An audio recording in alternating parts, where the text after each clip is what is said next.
अस्सलाम वालेकुम नाज़रीन, आपको ताज़ा तरीन खबर से आगाह करते चलें। बाबर आजम क्रिकेट के तीनों फॉर्मेट में टॉप पोजीशन पर रहने वाले पहले बैट्समैन बन गए।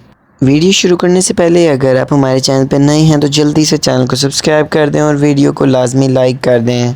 बाबर आजम दुनिया के वो वाहिद बैट्समैन बन गए हैं जो इस वक्त क्रिकेट के तीनों फॉर्मेट टेस्ट, वनडे और टी20 में टॉप पोजीशंस पर हैं। बाबर आजम की कौन सी पोजीशंस है ये जानने से पहले अगर आप बाबर आजम के फ़ैन हैं तो एक अच्छा सा कमेंट कर दें।